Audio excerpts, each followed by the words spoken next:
Bit under 40 minutes here. Briefly discuss NFTs, their utility, and only their utility. We can't talk about speculation here, which is great. I'd like to thank the organizers. I'd like to MetaWeek for the opportunity to let our voices be heard. Everyone here has a story to be told, and it's exciting. It's exciting what this industry has turned into.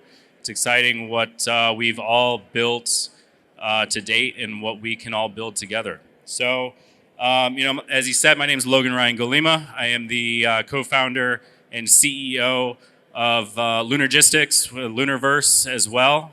We are a space corporation worldwide focused on bringing legacy space companies into what we do here in Web3. So we have two of our three panelists. Pierre, if you are in the crowd, I'd like for you to show yourself, Pierre. Come on up.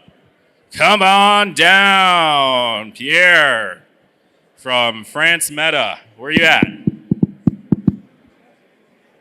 No? We're going to go for it. So we got our first panelist here. We've got Amrita Sethi, internationally known artist. She used to be a banker, no less. She turned coat, came over to our side, became an NFT artist, and now she focuses on mixed reality. Amrita, do you want to give yourself a little bit of an intro? Yeah, thanks, Logan. Amazing to be here. So my name's Amrita Sethi. For those who don't know me, I'm the first NFT artist in the UAE. Can you hear me? Is this good? I think so, yeah. And I'm also the creator of my own style of art called Sound Bites. And I'm super excited to be here.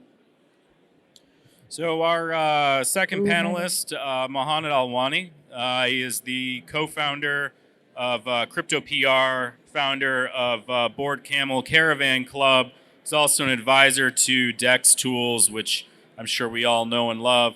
Mohanned, do you want to give a little bit better of an intro than I could?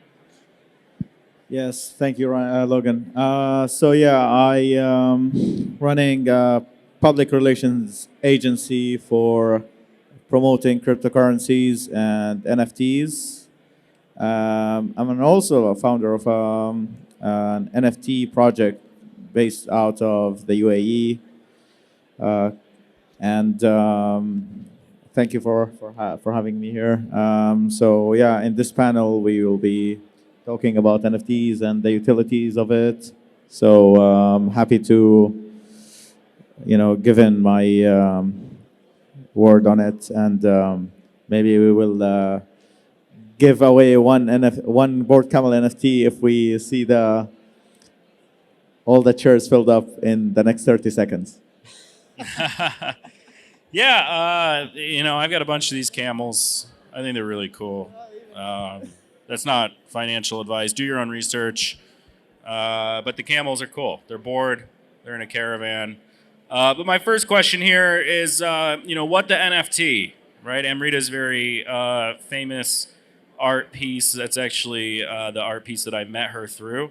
What the NFT. This question goes to both of you, to the rest of the panel. Amrita, what did you think of NFTs the moment you saw them, and what year that was? And, what do you think of them now? Yeah, so being an ex-banker turned artist, it was really easy for me to pick up the concept of NFTs because, understand the concept of blockchain and how that all works. It kind of just worked very naturally. I then turned into an artist, and for a long time, nobody knew what the hell I was talking about. So that's why I actually did an artwork called What the NFT, because I needed to explain it to people when it all kind of kicked off last year in March 2020. And it really is this kind of merging and this kind of shift in paradigm of, something of digital ownership, something that is physical, that then you go into a digital ownership. And so art is kind of where it's all started. So it all started with this, mental shift of moving from something that you could, like an artwork that is something you can physically hold. How do I can reconcile in my brain that is all of a sudden going to be like a digital asset, right? So, there's been such an explosion. I've had tons of fun with it because I think that NFTs is not just about making tons of money and just about, the fact that it's a digital asset. It's about using technology as a real tool to be able to create new things, right? So, I've done some pretty cool stuff. I've painted one of the world's largest augmented reality mural at the DIFC. I've launched the first NFT collection for one of the first banks in the UAE, which is CBD. And using technology in terms of where NFTs are going. For those of you who are here, come down to Art Dubai this week because I'm actually creating the world's first physically fractionalized sculpture. So I've seen this. It's really cool. Yeah, thanks. Logan's been a great asset to me on this. But imagine, because NFTs are now not just about art, it's about what are you getting? Not only what are you getting physically, but what are you getting the experience? And so what I've tried to do is like a 360 approach here. So you're going to get a fractionalized piece. You'll get an NFT. There's only going to be 145 NFTs. You get a fractionalized piece of the NFT, of the physical sculpture, and that has augmented reality. That also exists in the metaverse as a sculpture, but it also comes as a wearable as well, which is both in the metaverse and the physical. And I think it's just this interplay between the physical and the digital is where I think it's super exciting. Yeah, so you have, all of these that you conceived before and what you're moving into now. Mohanned, do you kind of have the same connotation of where it came from and where you're going? I remember back in 2018, in probably February, during my early days in crypto, like when I started Crypto PR, I started seeing a few crypto enterprises talking about NFTs and starting this narrative that this is going to be the next big thing. So I had a couple of clients that we were spreading the word about, but their vision about NFTs was not crystallized towards art as it is right now. So NFTs back then, they were talking about, we want to turn a land registry into an NFT. We want to make, real estate, turn it into an NFT by, selling, a real estate or apartment that you have, and then NFTing that basically. Art was part of it also, but it wasn't the main thing of discussion. So obviously, as this topic have crystallized, people quote the art part of NFTs, and it have crystallized very well, as you can see right now. Like, for example, OpenSea, every month they are making a revenue of $2.5 billion. $2.5 billion a month. I mean, not even the best banks, have dreamt of making that money on a monthly basis. And if you look at the crowd, most of it are like basically the young generations. So, for example, during this weekend, during Comic-Con, I got a booth for Board Camel Caravan Club. And guess who were the biggest buyers of the NFT? 9 to 15-year-olds. Yeah, it was apparent. Mohanned invited me to Comic-Con Abu Dhabi this year. They had a really nice booth, like you'd see here, for the board camels. And kids, really, like you said, 9 to 15 coming up. Oh, wow, they have NFTs. You saw it. You have a father saying, yeah, this is my NFT trader. He was like 14. Yeah. He's like, he's gonna make it for us. We're all gonna make it, but so is this kid. So would you both say that the market is now validated, that we're here, that people want them, people are using them? Would you like to start? Well, I think it's still a bit of a mixed bag. Yeah. And let's stick on the kids situation. So I go and I speak to my friends' kids, and I have the best conversations with the ones who are about like 6 to like 10 years old. Then the 10 to 12-year-olds are still like a bit TikTokers, and then there's some 18-year-olds that still don't know what NFTs are. So I definitely do think it's all about the next generation. I think it's definitely been validated. There's definitely, it's definitely here to stay. What the question really is how you're going to get it to the masses. Because, we're all used to, so the way I describe the difference between Web 0.2 and Web 0.3, hi, by the way, is like Web 2 is username and password. Web 3 is connect to wallet. And until the masses kind of understand that, then we're stuck. And just from a bit of a tech perspective, because I'm hanging around here with a tech guy, Logan's the best tech guy you've ever going to meet. I'm humbled, thank you.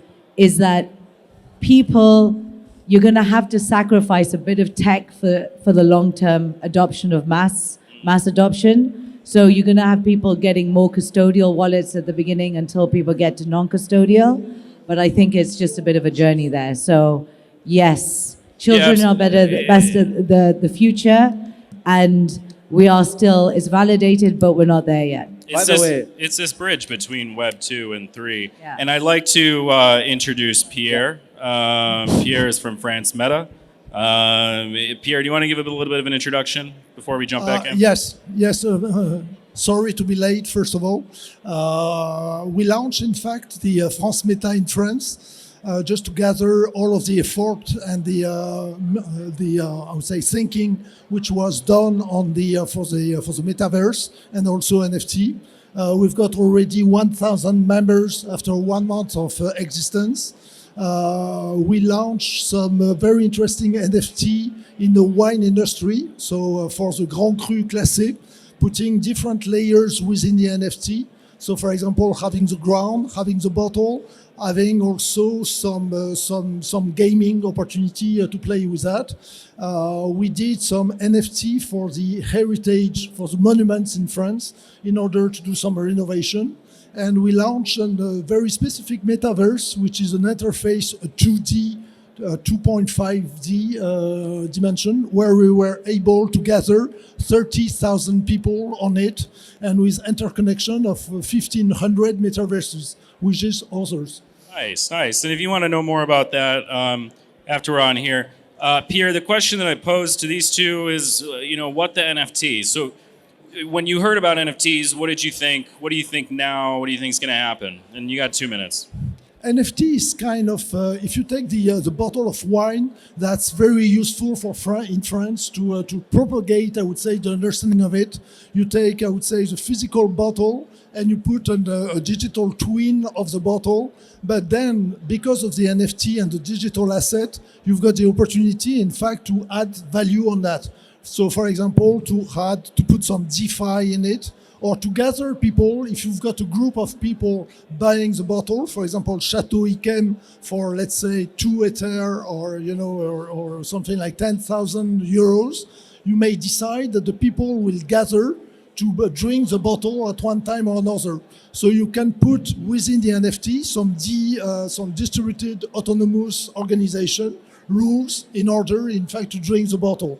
So this is kind of a very simple, I would say, NFT example, which can bring, in fact, real value to that. And this here is one example of the metaverse we launched, and where we gather, a lot of people on that, and we've got also. Here is one of my pictures. So every time you've got two people meeting, I would say being very close at 1 meter from each other, you've got a pop-up and you can discuss, interact on that. Well, it's really cool, actually. You'll have to fill me in on that. It looks like you can do a lot more there than you can on a lot of projects that are coming out, right? So, to his response, I guess, we can move on to the next set of questions. Without stating the obvious of, what do you think are the best utilities for NFTs today, Amrita? Oh wow! I think there's just so many different types of utilities. I don't know if there's any best one type.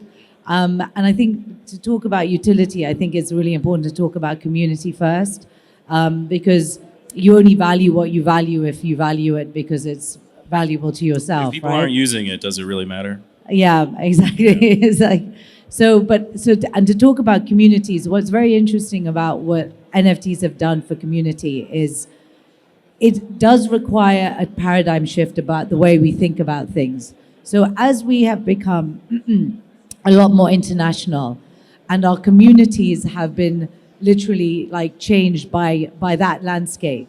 You see, if we go back in time, the community that we had was, say, like you lived in France, you had your people, you have your food, you have your culture, and you have your flag. And your flag is a representation of what it is. You have that, you have that community, they have certain utilities, and whether you live in a place like Switzerland or France where, what they provide to the community is better to than, say, I grew up in Kenya where, it was a bit fractionalized and, you don't get as many benefits to that community. But I didn't have the choice. I didn't have the choice to be able to get up and go and live somewhere else.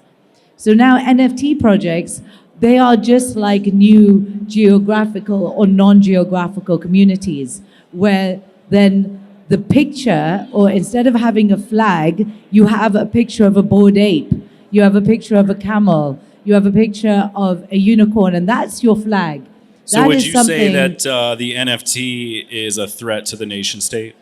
Oh, completely. It's completely. And Heard it that's here what first. that's why it's so well functioned within the decentralized system. I want to add on this. So I will make it very simple for everyone that is hearing here. You can categorize NFTs into two things: a brand or a project. Both have utilities. So, for example, if let's talk about the NFTs that are not giving anything, but they're just a brand name. So the likes of CryptoPunks, the likes of even Bored Ape could be like also. There's no staking utilities, nothing. But they just lately they just integrated like this serum and the muted ape, but it's just a brand mainly. So if you hold a Bored Ape right now, you don't really need to basically gain any token from it. It's just like basically you have this brand. Speaking about the projects of NFTs, so there are like such as the metaverses like Decentraland, Sandbox, NFT Worlds. When you buy such a virtual land, you can actually create something out of it. You can actually, build a game, build avatars, sell these avatars. So both of them have utilities. You could be an artist and, know nothing, have no clue about the blockchain, but you could have like an amazing art and you could make it, you could become, a very famous NFT artist, So for example, you could even not be an artist and then turn nothing into something. For example, we have like this guy from the crypto Twitter, a student from Indonesia. For the last 500 days or so, he was taking pictures of himself every day from his webcam and posting that as an NFT. Now the kid is making $1,000 on a daily basis, I think, and actually even more. So he's pretty much a millionaire right now. I was thinking about this, Mohanned, I was contemplating, I'm trying to buy a new computer, and I was like, wow, it doesn't really matter the type of computer or device you have or whatever, as long as you have something with an internet connection and you're innovative, you can make it. As long as you got to hit the right timing, yes. You've got to make sure that your community is there, yes. But as long as you have this inspiration inside of you, you have the ability to create and procreate a movement. People believe that appreciation is revolving only on hard work. It's not. It's on smart work, Just move me, dude. Just make me appreciate you in one way or another. I wouldn't mind like at some point putting in like 100K on something if it moves me, Ask yourself why this art is worth like so and so million. Why this game is worth, more than like $400, for example, where other people see it as it's not worth like more than $10. It's because it just emotionally, elevates a person. So for the kid like Ghazali from Indonesia, Irene the meme is the message, from right? Hong Kong. The meme is the message. The culture contrives a feeling within someone. And Pierre, I mean, do you see this in the EU? Do you see this in France happening as well? What's interesting currently is if you push forward and do the comparison, for example, with the internet, we are just around 96, I would say, in terms of generation of metaverse. My strong belief is that we will get one metaverse per person, one metaverse per enterprise, one metaverse per family I would say, in a year from now. So it's going to be a metaverse as a service. A bit like NFTs, there's going to be NFT per company and all of that. For example, when we did the Grand Cru Classé, so for the NFT for wine, we did a partnership with Binance for one very specific reason, is that currently you've got 1 year ago 100 million wallet. Right now we are around 300 million wallet. At the end of this year, we're going to be at 1 billion wallet. If you think about the 300 million wallets currently, it's the number of internet users by the year 2000. So we are just on the edge of having a kind of WordPress for metaverse, a bit like it has emerged in 2001.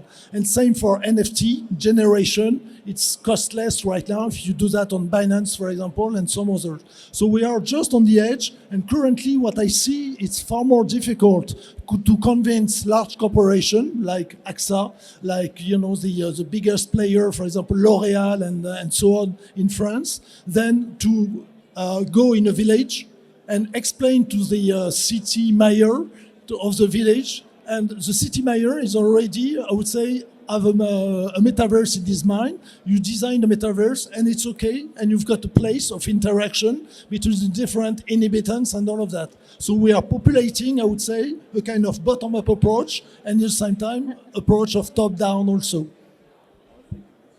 And just for you, also give you an example, DAO, we work with women organizations, 61 women organizations, and we put in place a blockchain-based and metaverse-based approach where we've got 1 million women in action currently using blockchain, I would say, just to vote, just to record decisions, to gather all of them. 61 worldwide association of women, just in movement. So here again are some examples of propagation coming kind of everywhere, either Web3, Metaverse, NFT, DAO. That's the way it works. But would you say that this is just virtue signaling again? I mean, things that people would do on social media anyway. Does this give people an easier signal to kind of collaborate and be together, or is it more than that? I think metaverse, it's not 3D. Mark Zuckerberg is not doing a proper job in saying we need Oculus for metaverse.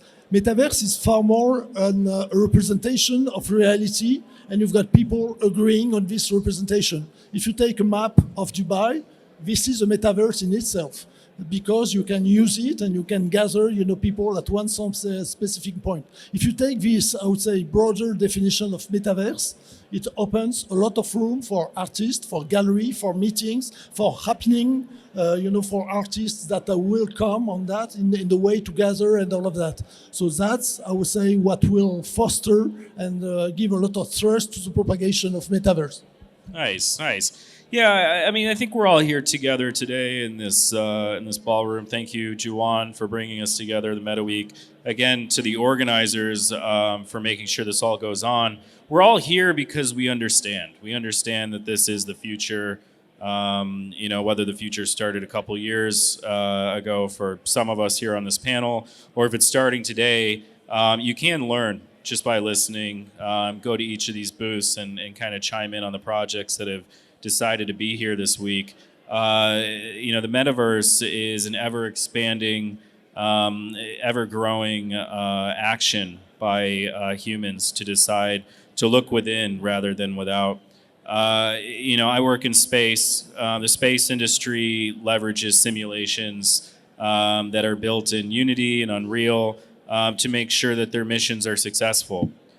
We are building the Lunarverse, which is going to be a real-time, all-the-time simulation of what Earth orbit and the Moon's orbit and the Moon are going to be kind of in an MMO-style approach so that we can bridge legacy space companies into the metaverse, into Web3, and the things that we do here as an industry for them.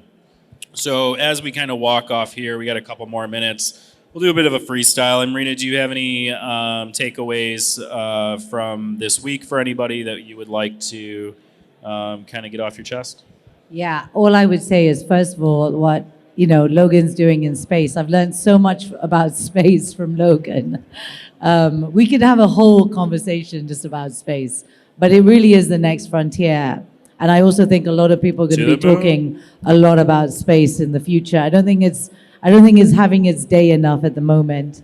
But yeah, in terms of just my closing thoughts, like, I'm so over the metaverse. I'm getting back into the meta reversed.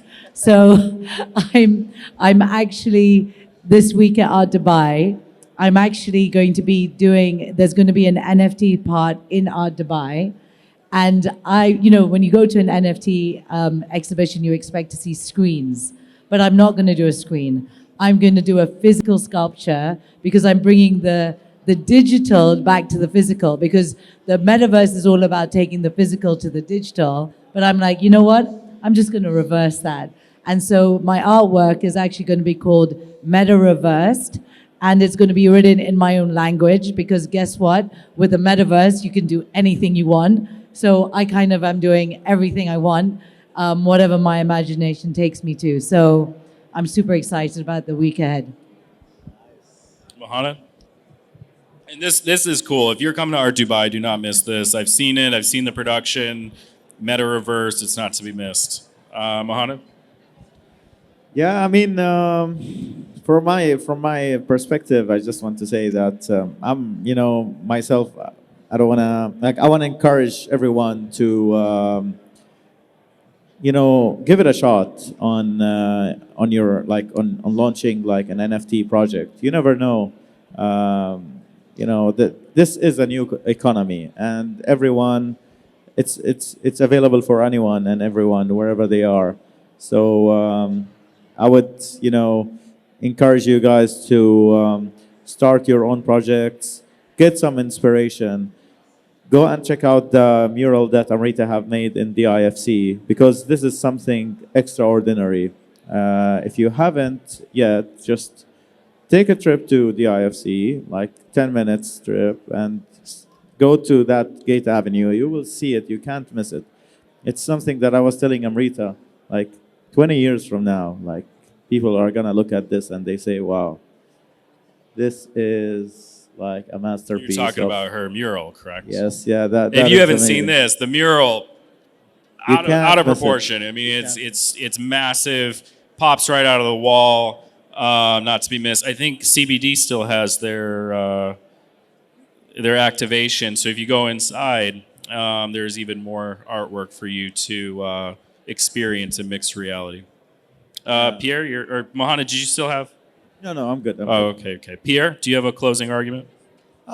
Closing is that we still have in mind that metaverse may serve, I would say, may foster interaction between people.